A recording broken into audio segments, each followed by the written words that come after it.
जय श्री राम। नमस्कार दोस्तों, स्वागत है आप सभी का आपके अपने YouTube चैनल चंद्रमनीषा भक्ति पर। दोस्तों, आज की इस वीडियो में हम लोग उसके आगे का अध्याय पढ़ेंगे जहाँ तक हम लोगों ने पढ़ लिया है श्री रामचरितमानस। अगर दोस्तों आप वीडियो पर नए हैं तो प्लीज़ जाकर सारी वीडियो को देखते आइए, तब जाकर आपको ये सारी कथाएँ आपको समझ में आएंगी दोस्तों, और आपको अच्छा भी लगेगा। तो चलिए दोस्तों, शुरुआत करते हैं आज का अध्याय। तो दोस्तों, हम लोगों ने इस दोहे तक पढ़ा है जब माता कौशल्या जी को रात दिन बीतने का पता ही नहीं चलता अपने पुत्र के स्नेह और ममता में। वो इतना मग्न हो गई हैं दोस्तों, जिसका उन्हें कुछ भान ही नहीं होता है कि कब क्या हो रहा है। अब आगे दोस्तों हम लोग पढ़ेंगे। एक बार जननी अनहवाए, कर सिंगार पलना पौढ़ाए, निज कुल इष्ट देव भगवाना, पूजा हेतु कीन्ह स्नाना। एक बार माता ने श्री रामचंद्र जी को स्नान कराया और श्रृंगार करके पालने में पौढ़ा दिया, अर्थात लिटा दिया। फिर अपने कुल देव इष्ट देव भगवान की पूजा के लिए स्नान किया। दोस्तों, एक बार क्या हुआ कि माता ने श्री रामचंद्र जी को स्नान कराया और श्रृंगार करके उन्हें पालने में लिटा दिया, और फिर अपने कुल के इष्ट देव भगवान की पूजा के लिए खुद स्नान किया। करी पूजा नैवेद्य चढ़ावा, आप गई जहाँ पाक बनावा, बहुरी मातु तहाँ चली आई, भोजन करत देख सुत जाई। पूजा करके नैवेद्य चढ़ाया और स्वयं वहाँ गई जहाँ रसोई बनाई गई थी। फिर माता वहीं पूजा के स्थान में लौट आई और वहाँ आने पर पुत्र को इष्ट देव भगवान के लिए चढ़ाए हुए नैवेद्य का भोजन करते देखा। उन्होंने क्या किया कि वो जब स्नान ध्यान करके और गई, नैवेद्य चढ़ाया अपने जो इष्ट देव थे उनके, और चढ़ाया, स्वयं वहाँ गई जहाँ रसोई बनाई गई थी। फिर माता ने पूजा के स्थान में लौट आई और वहाँ आने पर क्या देखा कि जो भोग उन्होंने लगाया था अपने इष्ट देव को, वही चढ़ाए हुए नैवेद्य का भोजन करते देखा अपने पुत्र को। गए जननी शिशु पहि भय भीता, देखा बाल तहाँ पुनि सूता, बहुरी आई देखा सुत सोई, हृदय कंप मन धीर न होई। माता भयभीत होकर पालने में सोया था, यह यहाँ किसने लाकर बैठा दिया। माता भयभीत होकर ये सोचने लगी कि अब ये तो पालने में सोया था, फिर यहाँ इसको कौन लाकर बैठाया है। इस बात से डरकर पुत्र के पास गई तो वहाँ बालक को सोया हुआ देखा। फिर पूजा स्थान में लौटकर देखा कि वही पुत्र वहाँ भोजन कर रहा है।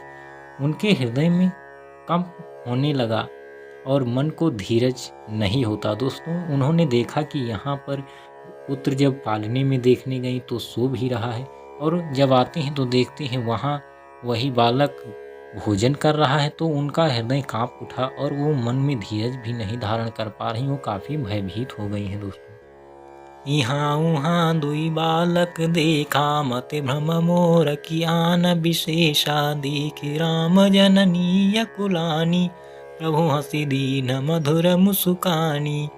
वह सोचने लगी कि यहाँ और वहाँ मैंने दो बालक देखे, यह मेरी बुद्धि का भ्रम है या और कोई विशेष कारण है। प्रभु श्री रामचंद्र जी ने माता को घबराई हुई देखकर मधुर मुस्कान से हंस दिए। दोस्तों, माता सोचने लगी कि ये क्या है, कहीं ये मेरी बुद्धि का भ्रम है या कोई और विशेष कारण से ऐसा हो रहा है। प्रभु ने देखा कि माता काफ़ी घबराई हुई हैं, तो उन्होंने मुस्कुरा के हंस दिया। देख रावा मातहि निज अद्भुत रूप अखंड, रोम रोम प्रति लागे कोटि कोटि ब्रह्मांड। फिर उन्होंने माता को अपना अखंड अद्भुत रूप दिखलाया, जिसके एक एक रोम में करोड़ों ब्रह्मांड लगे हुए हैं। दोस्तों, फिर भगवान ने क्या किया कि माता को अखंड रूप, अपना विश्व रूप दिखलाया, जिससे प्रत्येक रोम रोम से उनके करोड़ों ब्रह्मांड लगे हुए दिखाई पड़े उन्हें। अगणित रवि शशि शिव चतुरानन, बहुगिरि सरित सिंधु मही कानन, काल कर्म गुण ज्ञान सुभाऊ, सौ देखा जो सुनाना काऊ। अंगड़ी सूर्य चंद्रमा, शिव, ब्रह्मा, बहुत से पर्वत, नदियां, समुद्र, पृथ्वी, वन, काल, कर्म, गुण, ज्ञान और स्वभाव देखे, और वे पदार्थ भी देखे जो कभी सुने भी न थे। दोस्तों, अनगिनत सूर्य भी थे, चंद्रमा, शिव, ब्रह्मा, बहुत से पर्वत, नदियाँ, समुद्र, पृथ्वी, वन, काल, कर्म, गुण, ज्ञान और स्वभाव, मतलब हर चीज़ उन्होंने असंख्य देखी, जिन्होंने और ऐसा भी देखा जो उन्होंने कभी देखा भी नहीं था, ऐसा भी उन्होंने देखा। देखी माया सब विधि गाड़ी, अति सभी तजोरे कर ठाड़ी, देखा जीवन चावई जाही, देखी भगति जो छोड़ई ताही। सब प्रकार से बलवती माया को देखा कि वह भगवान के सामने अत्यंत भयभीत हाथ जोड़ी खड़ी है। दोस्तों, उन्होंने सब प्रकार से माया को देखा कि वह भगवान के सामने अत्यंत भयभीत होकर हाथ जोड़े खड़ी है। माया भी प्रभु के सामने हाथ जोड़े खड़ी है। जीव को देखा जिसे वह माया नचाती है, और फिर भक्ति को देखा जो उस जीव को माया से छुड़ा देती है। दोस्तों, हर चीज उन्होंने देखा। माया भगवान के सामने हाथ जोड़े खड़ी है, और जीव को देखा जिसे माया नचा रही है, और भक्ति को देखा जो उस जीव को माया से छुड़ा देती है। तन पुलकित मुख बचन नावा, नयन मोदी चरण निसिरु नावा, विस्मयवंत देखी महतारी, भई बहुरी शिशुरूप खरारी। माता का शरीर पुलकित हो गया, मुख से वचन नहीं निकलता। तब आंखें मूंद कर उसने श्री रामचंद्र जी के चरणों में सिर नवाया। माता को आश्चर्यचकित देखकर खर के शत्रु श्री राम जी फिर बाल रूप हो गए। दोस्तों, माता का शरीर पुलकित हो गया और मुख से वचन भी नहीं निकल रहे हैं।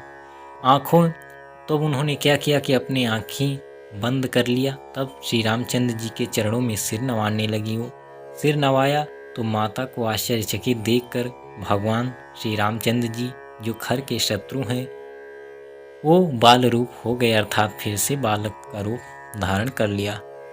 स्तुति करी न जाए भई माना, जगत पिता मैं सुत करी जाना, हरि जननी बहु विधि समुझाई, यह जनि कतहु कह से सुनु माई। माता से स्तुति भी नहीं की जाती। वह डर गई कि मैंने जगत पिता परमात्मा को पुत्र करके जाना।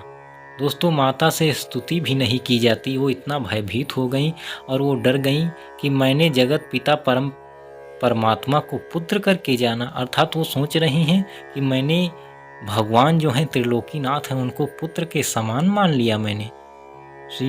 श्री हरि ने माता को बहुत प्रकार से समझाया और कहा, हे माता सुनो, यह बात कहीं पर कहना नहीं। दोस्तों, भगवान ने माता को समझाया और कहा, ये बात कहना कहीं नहीं। बार बार कौशल्या विनय करई कर जोरी, अब जनि कबहु व्यापय, प्रभु मोहि माया तोरी। कौशल्या जी बार बार हाथ जोड़कर विनती करती हैं कि हे प्रभु, मुझे आपकी माया कभी न व्यापी। दोस्तों, हर किसी को ये विनती करनी चाहिए, और कौशल्या माँ भी यही विनती कर रही हैं कि हे प्रभु, मुझे आपकी माया कभी न व्यापी। ऐसा वो हाथ जोड़कर विनय कर रही हैं। बाल चरित हरि बहु विधि कीन्हा, अति आनंद दासन कहाँ दीन्हा, कछुक काल बीते सब भाई, बड़े भये परिजन सुखदाई। भगवान ने बहुत प्रकार से बाल लीलाएं की और अपने सेवकों को अत्यंत आनंद दिया। कुछ समय बीतने पर चारों भाई बड़े होकर कुटुंबियों को सुख देने वाले हुए। दोस्तों, बहुत काल तक भगवान इसी तरह बाल लीलाएं करके अपने सेवकों को आनंद देते रहे, और जब काफ़ी समय बीत गया इसी तरह और वो बड़े हो गए चारों भाई और अपने परिवारी जनों को सुख देने वाले हो गए। चूड़ा करन कीन्ह गुर जाई, विप्रन पुनिच चूड़ा करन कीन्ह गुरु जाई, विप्रन पुनि दक्षिणा बहु पाई, परम मनोहर चरित अपारा, करत फिरत चार्यु सुकुमारा। तब गुरुजी ने जाकर चूड़ा कर्म संस्कार किया। जब वो थोड़ा बड़े हुए तो एक संस्कार होता है, चूड़ा कर्म संस्कार किया गुरुजी ने, और फिर ब्राह्मणों ने फिर बहुत सी दक्षिणा पाई, अर्थात बहुत साधान उनको मिला। चारों सुंदर राजकुमार बड़े ही मनोहर अपार चरित्र करते फिरते हैं दोस्तों। मन क्रम वचन अगोचर जोई, दशरथ अजिर बिचर प्रभु सोई। भोजन करत बोल जब राजा, नहीं आवत तजि बाल समाजा। जो मन वचन और कर्म से अगोचर हैं, वही प्रभु दशरथ जी के आंगन में विचर रहे हैं। भोजन करने के लिए समय जब राजा बुलाते हैं दोस्तों, तब वे अपने बाल सखाओं के समाज को छोड़कर नहीं आते। दोस्तों, भगवान को जब दशरथ जी बुलाते हैं कि भोजन कर लो बेटा, तो वो बाल समाज को नहीं छोड़ते, अर्थात बच्चों के साथ वो खेलने में मग्न है और वहाँ से आना नहीं चाहते वो। कौशल्या जब बोलन जाई, ठुमुक ठुमुक प्रभु चलहि पराई। निगम नेति शिव अंत न पावा, ताहि धरई जननी हटि धावा। कौशल्या जी जब बुलाने जाते हैं तब प्रभु ठुमुक ठुमुक भाग चलते हैं। जिनका वेद नेति इतना ही नहीं कहकर निरूपण करते हैं। दोस्तों, ठुमुक ठुमुक कर भाग जाते हैं जब माता कौशल्या उन्हें बुलाने जाती हैं, और वेद इतना ही नहीं कहकर निरूपण करते हैं, अर्थात वेद भी इसे गा नहीं पाते। और शिव जी ने जिनका अंत नहीं पाया, माता उन्हें हठ पूर्वक पकड़ने के लिए दौड़ती हैं। दोस्तों, जिन्हें शिव जी जिनका अंत नहीं पाते हैं, हमेशा नतमस्तक रहते हैं, वो आज माता जो हैं उनको हठ पूर्वक पकड़ने के लिए दौड़ती हैं। धूसर धूलि भरे तनु आए, भूपति भी हंसी गोद बैठाए। वे शरीर में धूल लपेटे हुए आए और राजा ने हंसकर उन्हें गोद में बैठा लिया। दोस्तों, जब माता ने बुलाया हठपूर्वक तो वे आए और शरीर में उनके धूल लिपटी हुई है, और फिर वो क्या किए, राजा ने हंसकर उन्हें गोद में बैठा लिया।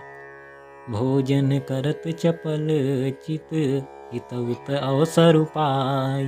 भाज चले किलकत मुख, दधियोदन लपटाई। भोजन करते हैं पर चित्त चंचल है, क्योंकि दोस्तों बाल लीला कर रहे हैं प्रभु, तो बच्चों की तरह ही तो खेलेंगे। भोजन तो कर रहे हैं लेकिन चंचल चित्त है। अवसर पाकर मुंह में दही भात लपटाई, किलकारी मारते हुए इधर उधर भाग चलते हैं। दोस्तों, जब अवसर मिलता है, मुंह में दही भात लिपटा हुआ है और इधर उधर किलकारियाँ मारते हुए भागते हैं, खेलते हैं दोस्तों, क्योंकि बच्चे की तरह वो बाल लीला कर रहे हैं। तो दोस्तों, आशा करता हूँ आज का अध्याय आपको अच्छा लगा होगा। आज के इस अध्याय में बस यहीं तक। आप बने रहिए हमारे साथ, और हम लोग थोड़ा थोड़ा इसी तरह पढ़ते रहेंगे और आनंदित होते रहेंगे दोस्तों। तो जय श्री राम, नमस्कार।